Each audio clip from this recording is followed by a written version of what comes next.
Pessoal, sejam bem-vindos. Eu vou mostrar nesse tutorial, nessa série de vídeos, como craquear jogos usando o Cheat Engine. Para começar, eu vou apresentar para vocês o Cheat Engine. Como instalar, vai ter vários vídeos, aí você procura, tá? Não vamos ficar fazendo coisas idiotas e perdendo tempo com isso. Então o Cheat Engine é esse aqui. Primeiro passo, eu vou ensinar para vocês todos os lugares que você consegue mexer nele para escanear coisas, que é o mais importante de início. E depois eu vou ensinar vocês alguns artifícios, né? Alguns recursos do Shitgin, usando o tutorial do Shitgin, que eu não vi ninguém falar em português, que é uma coisa muito importante, porque ele tem várias... ele é um joguinho que você tem que passar as fases, só que você só consegue passar as fases se você craquear o jogo, se você cheatar o jogo. E aí isso é muito bom, né? Porque aí a gente aprende a craquear. Tem 10 fases, ou 9 fases, se eu não me engano. Então, são passos, né? Que ele chama aqui. E a gente vai fazer esses passos aí nos próximos vídeos. Esse vídeo vai ser especificamente para mostrar você como escanear. Então vamos começar com essa fase 1, mas eu vou focar não em resolver ela, e sim em mostrar o cheat como é que ele funciona. Primeira coisa que você precisa fazer é abrir o programa a ser craqueado, né? Não precisa ser especificamente um jogo, pode ser qualquer coisa. E aí procurar ele nessa listinha de processos, clicando nesse ícone, então clicar em Open. Você abriu o processo, ele fica aqui em cima, e então você tem no Cheat Engine essa parte, que é onde vão ficar os resultados das buscas. Então eu busquei aqui por 20, perceba que vem um monte de resultados. Então aqui ficam os resultados das buscas. Aí eu tenho a coluninha Previous e a coluninha Value. O que é? Value é o valor atual que está na variável desse endereço. Aqui é o endereço de memória, RAM. E aqui o valor anterior, antes de mudar esse valor. Entendeu?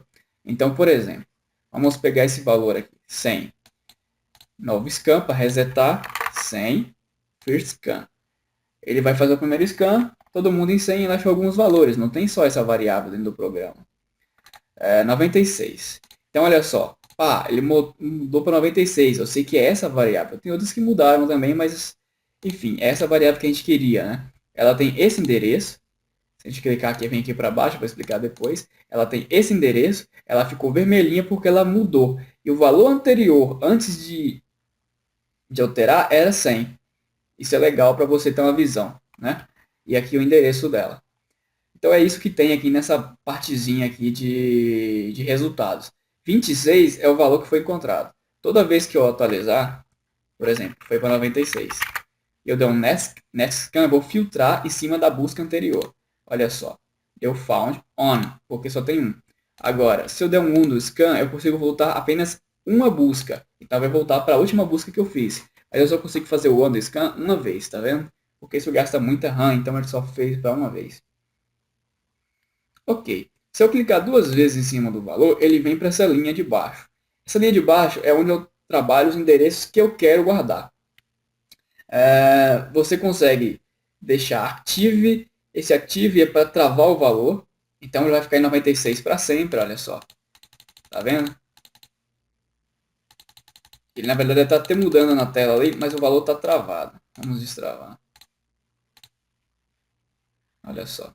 Então ele travaria o valor. Então esse active ele não funciona muito bem dependendo do jogo, como vocês viram.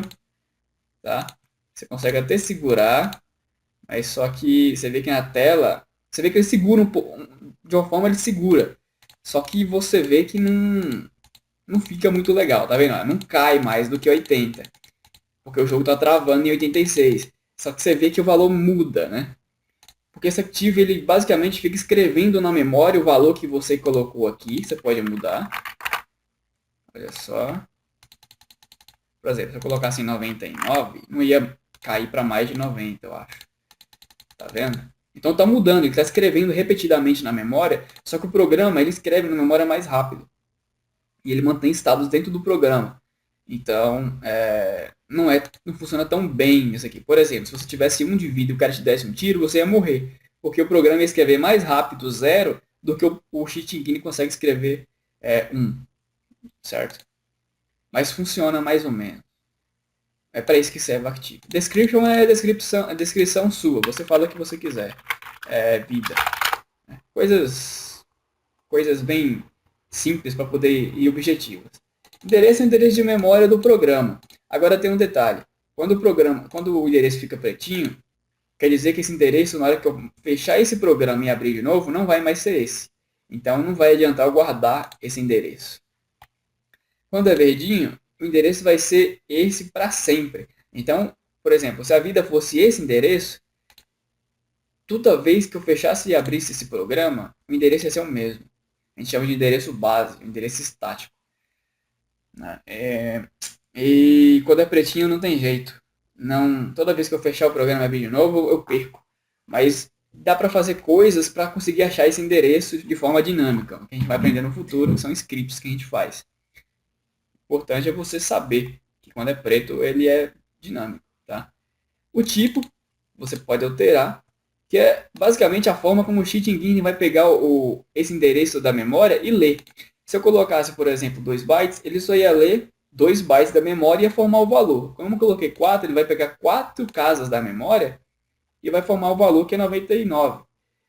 Então, é a forma como ele vai ler. Se eu colocasse, por exemplo, double, ele ia entender o sangue de outra forma, tá vendo? Então depende do tipo de dados. Por isso que a forma como você busca depende do tipo de dados. Basicamente é isso. Você consegue também adicionar endereços novos. Então, por exemplo, se eu pegasse aquele endereço e colocasse aqui, eu ia conseguir apontar para aquele mesmo cara, o tipo de dados que eu quisesse. Binário. Você vê aqui, ó, aqui com byte, 2 bytes, 4 bytes e 8 bytes. 8 bytes já deu diferente. Com 4 bytes para baixo deu igual. Por que deu igual? Pelo seguinte, porque esse valor 99, ele em si só gasta 1 byte. Correto? Se eu alterasse ele para 1999, o que vai acontecer?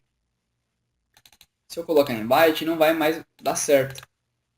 Por quê? Porque 1999 precisa de pelo menos 2 bytes para poder ser representado. Entendeu? Se eu colocasse já na casa dos milhões, aí não ia ter jeito. Eu ia precisar de 4 bytes para poder representar. Entendem? Então é isso. Como eu coloquei como tipo 2 bases, tá trancou. Enfim. Acho que passou no limite. Enfim, é isso. Basicamente aqui. E tem mais coisas, mas a gente vai vendo no futuro. Isso aqui eu nunca usei, mas é basicamente para limpar aqui embaixo. Você consegue vir aqui, tem várias opções, né? Tem muita coisa no Cheat Engine, mas você consegue, por exemplo, ver a memória RAM, né? Você seleciona o item e vem no direito e seleciona Browse this Memory Region, sei lá. Então, tem muita coisa, né? Eu consigo ver nesse endereço, desse valor, onde é que ele está. Então aqui, ó, é a memória RAM de forma hexadecimal que eu estou vendo. E olha só, se eu pego o valor e altero para 10, eu consigo ver a memória RAM sendo alterada, tá vendo? Cada casinha dessa é 1 byte. Então se eu uso o valor 10, olha, ele só escreve em 1 byte. Se eu usasse o valor 1999, você vê que ele precisou de 2 bytes para escrever, tá vendo? É um pouco mais visível. No futuro a gente vai usar isso aqui para coisas bem mais poderosas. O que mais? Então, aí tem a parte mais foda que é essa aqui. Que é o que mais interessa de início, porque a gente precisa achar os valores. Isso que é o mais importante. Mas a gente vê no próximo vídeo aula, senão vai ficar muito longo.